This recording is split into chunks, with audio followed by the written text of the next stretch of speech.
Bueno, amigos, vamos a hablar sobre el INDA y sobre esta denuncia, esta advertencia que trabajadores del Instituto Nacional de Alimentación están realizando con respecto a recortes en programas que desde el MIDES se vienen realizando. En este caso, ha habido una advertencia sobre la gravedad del cese de varios de esos programas a las poblaciones que afecta particularmente. Desde el MIDES se nos ha contestado a la producción de Arriba Gente, que intentó tener un contacto para obviamente saber, tener la palabra de las autoridades al respecto, de que como se encuentran en negociaciones con el sindicato, no quieren realizar ningún tipo de declaración, es decir, que nos vamos a quedar solo con la campana de los trabajadores, en este caso representados por Sergio Turra y Marcela Balas, nutricionistas e integrantes del gremio de trabajadores del INDA, quienes, bueno, les vamos a preguntar sobre esta situación que han calificado como grave. Primero que nada, buenos días, gracias por aceptar la invitación. Bueno, repasemos un poco, ¿cuáles son los planes que se han recortado? No sé si es solamente un recorte o que directamente han cesado, ustedes ya me darán los detalles, y que consideran que son de gravedad. Bueno, en realidad, buenos días. Y sí, tenemos las dos situaciones. Algunos cesaron sin tener algo como que para seguir o continuar con el programa, y otros han sido recortados o han cambiado la forma de ingresar al programa, y eso ha hecho de que mucha población quede por fuera. Las dos situaciones tenemos. Bien, ¿y está afectando a qué tipo de poblaciones, que creo que es lo que más les preocupa en principio a ustedes? Sí, exacto. La afectación ha sido en varios programas, pero nos preocupa particularmente, digamos, lo que nosotros conocemos como el programa de apoyo al riesgo nutricional, que es un programa histórico en el INDA, ¿verdad?, desde hace mucho tiempo, y que apoya justamente a niños, niñas y embarazadas que tienen alguna situación de riesgo nutricional. Está entendida como situaciones donde hay bajo peso, hay retraso de talla, o sea, niños que no crecen adecuadamente todo lo que podrían expresar en cuanto a crecimiento, y embarazadas adolescentes y embarazadas que tengan bajo peso o que tengan anemia. Creo que el cambio más drástico, radical, es en relación a este programa, ¿verdad? ¿Cuáles han sido los argumentos del Ministerio? Sé que ustedes han intentado recabar información y que no le ha sido fácil. Bueno, pero ¿cuáles son los argumentos que les han dado a ustedes los trabajadores para estos cambios? Sí, en realidad no hemos tenido respuesta al respecto. Digo, si bien en un momento se intentó hacer una planificación de este nuevo programa y se trabajó un poco en conjunto, pero después se tomaron decisiones sin tener en cuenta la opinión de los técnicos o lo que nosotros habíamos propuesto. Y bueno, en realidad, sin mediar mucha información, se dijo, bueno, esto cesó, no se entrega más la leche en polvo fortificada con hierro, que era uno de los elementos muy importantes que teníamos como para mitigar el tema de la anemia, que incluso es por ley, y en este momento no se estaría entregando en casi ningún programa. O sea, no se estaría cumpliendo la ley en ese caso. En realidad no hay un incumplimiento de la ley, claro, porque lo que dice la ley es que si se entrega leche debería ser fortificada, pero al no entregarse, o por lo menos como parte del programa entregarse, o sea, no hay un incumplimiento porque se dejó de entregar, digamos. Si hubiera que entregar, tiene que ser fortificada, pero como la decisión fue dejar de entregar, o sea, no hay un incumplimiento de la ley en ese caso. ¿Cuántas personas estamos hablando que se ven afectadas por este cambio? Y en principio, digo, nosotros teníamos a febrero de este año en ese programa de riesgo nutricional alrededor de 15.000 familias. 15.000 familias. En el momento, digo, no tenemos los datos actualizados porque había un sistema de gestión que cayó y no tenemos forma de acceder a esa información. De todas maneras, también tenemos el programa de apoyo a enfermos crónicos, donde también se le entregaba leche en polvo fortificada con hierro a pacientes celíacos, y también es otra información que no tenemos en el momento de cuántas personas estarían quedando por fuera de este beneficio. Ahora, Marcela y Sergio, les hago una pregunta para ser bien gráfico y que nos quede bien claro, porque no conocemos obviamente el mecanismo del trabajo de ustedes.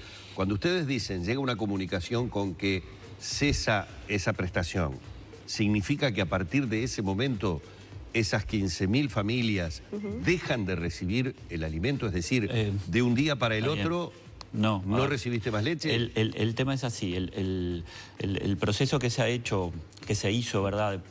Una parte acompañado, por lo menos estando informados los trabajadores y los técnicos del cambio que iba a haber, después no condice con la decisión final que se toma. En realidad, los usuarios, esos 15.000 usuarios, va a ir venciendo su beneficio en la medida que vayan cayendo. El programa se entregaba por 2 años, entonces todavía los que tienen ingresados al programa van a seguir recibiendo la carga de dinero, no reciben la leche fortificada, pero van a seguir recibiendo la carga de dinero hasta su caída, ¿verdad? Hasta el vencimiento del programa.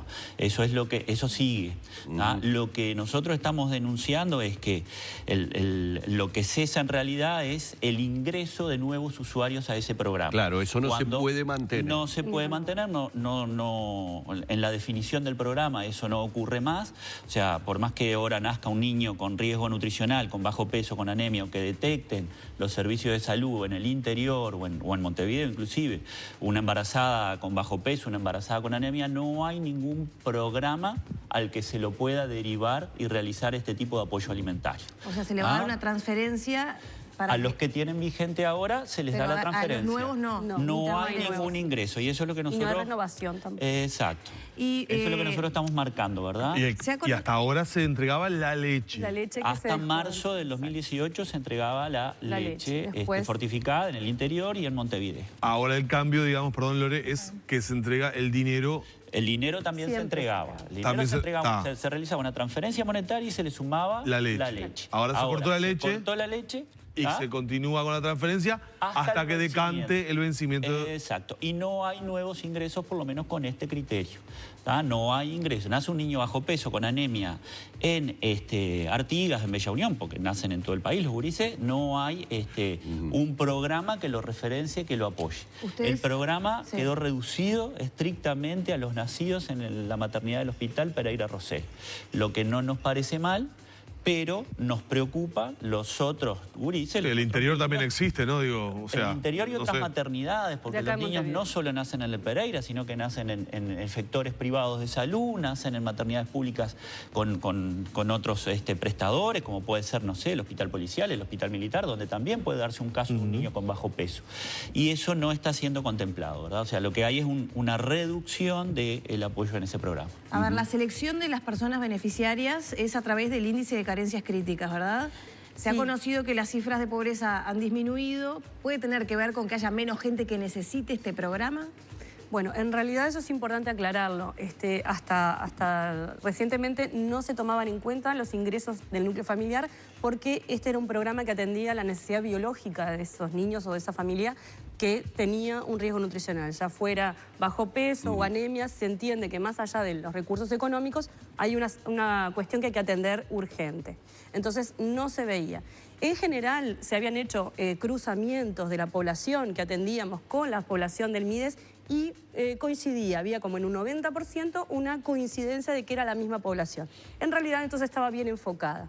En este momento, cuando nosotros ahora se nos dice que también se le va a aplicar el índice de carencias críticas a los pacientes con enfermedades crónicas, que es otro programa donde han habido recortes, donde se ven los recortes, es más claro porque en realidad nosotros atendíamos población con enfermedades oncológicas, diabéticos, celíacos, ¿sí? O sea, enfermedades bastante duras, donde también se analizaba su situación socioeconómica.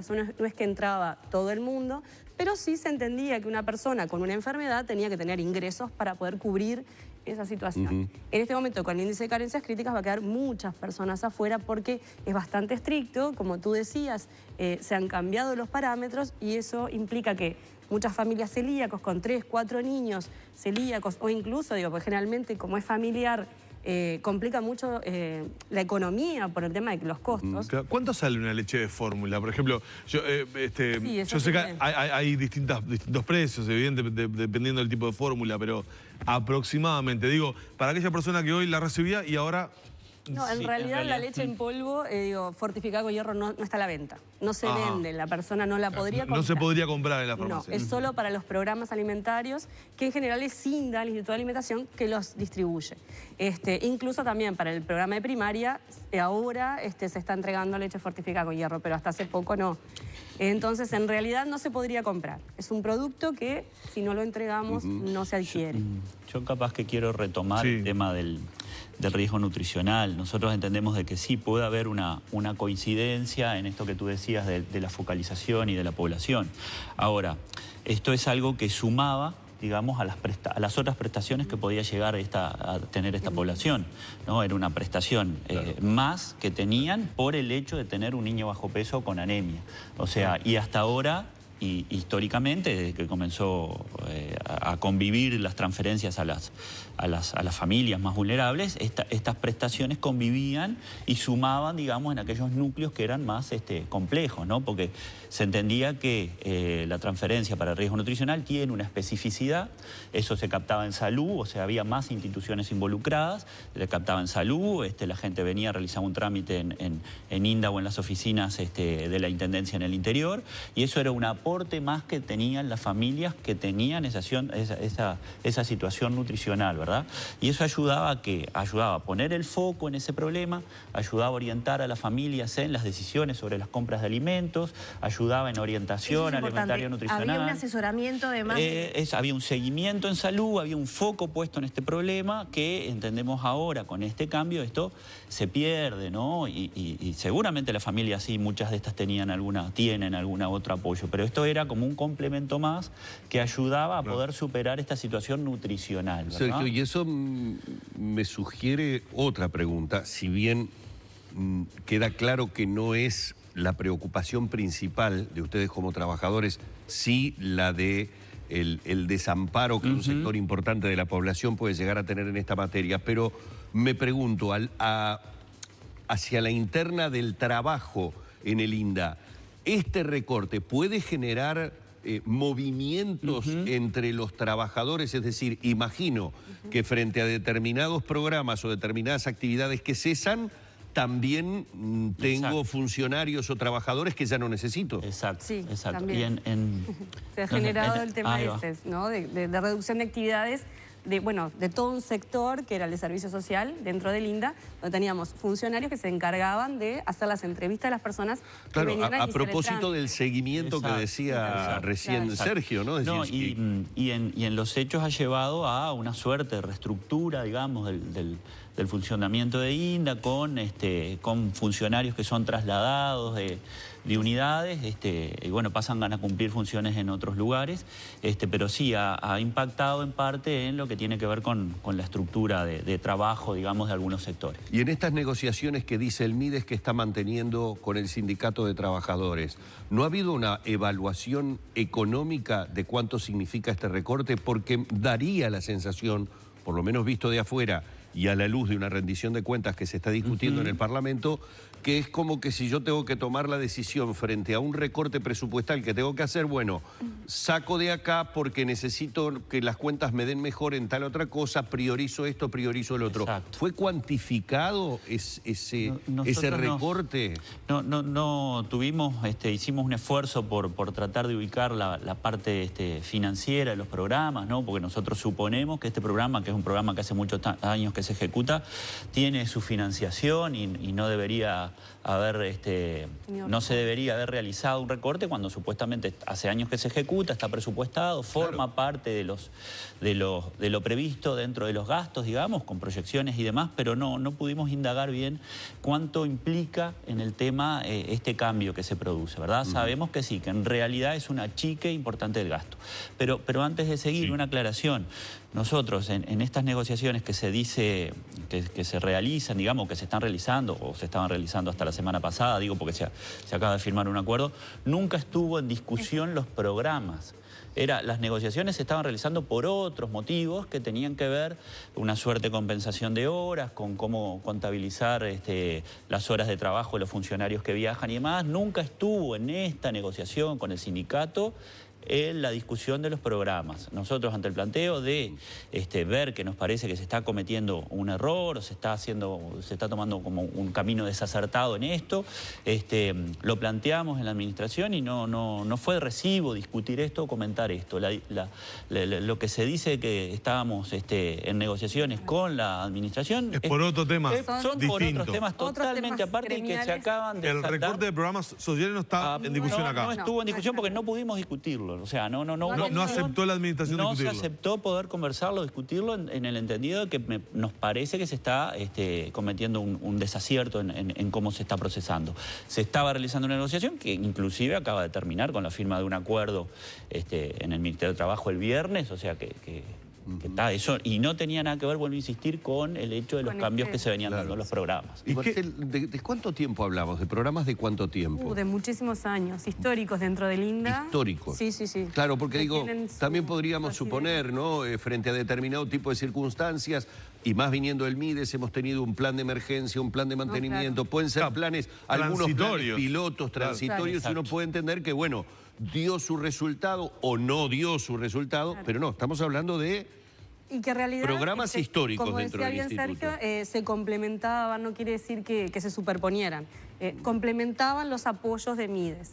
Eso es lo que nosotros entendemos, digo, porque siempre vimos el carácter biológico de la situación más que la situación social. Marcela, ¿y qué dicen los usuarios cuando ustedes les comunican que en este caso ya la leche, por ejemplo, no la tienen? En realidad la comunicación no fue muy clara, entonces los usuarios están esperando aún que esto se solucione, piensan que es algo transitorio y que, porque en realidad lo que se les explicó que se había caído el sistema, que el sistema no estaba funcionando y bueno, no funcionó por un tiempo, pero ahora ya han pasado unos cuantos meses desde marzo y no le estamos dando respuesta. Y no le dan respuesta porque tampoco la tiene muy clara, nosotros no la tenemos, pero en realidad... Claro, pero digo, la primera línea con el usuario son ustedes. Sí, sin duda. Y eso fue lo que desencadenó algunos encuentros, digamos, entre los sindicatos y la administración para la construcción de lo que se llamó un protocolo de atención y de cómo proceder en este caso. Pero también fue un poco a instancias y a presión de los trabajadores que eso se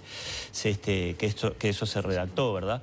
Pero el proceso ha sido muy tortuoso, ha sido como de mucha falta de claridad, digamos, en las decisiones y en la comunicación, de tal forma que los usuarios iban de una oficina a otra esperando algún tipo de respuesta, ¿verdad? Y bueno, y esa respuesta no llegaba, inclusive porque no la tenían los trabajadores y porque no se estaba sabiendo bien cómo se iba a procesar. En este proceso, ahora sí, creo que bueno, que los usuarios saben que no hay más programa, lo está sabiendo la gente que derivaba antes al programa. Yo decía antes que esto venía del sector salud, yo que soy un pediatra que atiende en una policlínica del interior o de Montevideo, veía un niño que no hacía la derivación. Bueno, ahora se están enterando de que esa derivación no está más, no ocurre más. Solamente este beneficio quedó focalizado en el Pereira, lo que volvemos a decir, en los que nacen en el Pereira, que no nos parece mal, pero que nos preocupa mucho el resto de los recién nacidos de todo el país y nos preocupa mucho la situación de las embarazadas. Y en este cambio, perdón que continúe, pero en este cambio creo que es bueno aclarar que las últimas cifras de los problemas nutricionales que tenemos en el país no han variado, digamos. Hay una encuesta que es la encuesta de nutrición, salud y desarrollo, el ENDIS, que ejecuta el mismo MIDES a través de uno de sus programas, que es Uruguay Crece Contigo, con el Instituto Nacional de Estadística, y eso nos marca que todavía los problemas nutricionales por déficit, digamos, el bajo peso, la anemia, bueno, no, perdón, anemia no trae el dato, pero sí el retraso de talla, inseguridad alimentaria, que es otra forma de medir, la carencia alimentaria de una familia o de un grupo de personas, todavía sigue dando cifras elevadas y justamente en la población de menores recursos, donde, vuelvo a decir, estas prestaciones sumaban a las prestaciones que ya pueden tener estas familias. Vamos a ir redondeando y agradeciéndole mucho tanto a Sergio como a Marcela su presencia esta mañana. Decir simplemente como cierre, preguntarles si estarían de acuerdo en la formación de una mesa intersectorial tal como lo propuso la UDELAR, porque hubo una carta enviada al director del INDA por los profesoras Gabriela Fajardo y Alejandra Girona. Estamos hablando del Observatorio del Derecho de la Alimentación de la Escuela de Nutrición de la UDELAR, en donde hablan, o sea, concretamente, teniendo en cuenta la realidad nutricional de miles de familias y en particular de los niños y adolescentes que nacen y crecen en la pobreza, así como el impacto negativo que tiene el déficit nutricional sobre la salud y el capital social, bueno, entre otras consideraciones muestran su preocupación por estas medidas y dicen, por lo expuesto, creemos oportuno establecer a la brevedad una mesa de trabajo intersectorial, de manera tal de discutir el tema. Tengo entendido que a nivel parlamentario el senador Luis Lacalle Pou ha pedido informes informes al Mides, con un detalle técnico del porqué de los recortes, bueno, cosa que creo que sucedió la semana pasada. Obviamente habrá que esperar para ese informe técnico, pero lo concreto en el cierre era eso. ¿Están de acuerdo en que amerita el tema la creación de una mesa intersectorial? Porque, como decían ustedes, esto toca a pediatras, esto toca a muchas personas, a muchos profesionales que seguramente se verán sorprendidos en la medida que en la práctica vean que esos programas ya no existen o que no pueden derivar a personas para esos programas. Exacto. No, exactamente. Nosotros siempre estamos dispuestos. Es más, nosotros en principio presentamos nuestras dudas y nuestra preocupación a la dirección y a la ministra. Al no tener respuesta es que decidimos, digo, para no seguir vulnerando esos derechos de esas familias, bueno, tener más información y buscarla a través de la medida que fuera posible. Muy bien, muchísimas gracias por su participación. Hemos estado con Marcela Balas y Sergio Turra. Ellos son integrantes del gremio de trabajadores del INDA, licenciados en nutrición. A propósito de estos recortes, insisto en lo que dije al principio. Arribagente se puso en contacto con autoridades del Mides. Pretendíamos tener también su argumento, su versión con respecto a los hechos, y lo que recibimos fue que no se quieren realizar declaraciones, argumentando que se está en negociaciones con el sindicato. Vale la aclaración. Que tengan un buen día y muchas gracias. Muchas gracias. Cerramos por aquí la entrevista junto a Marcela y Sergio.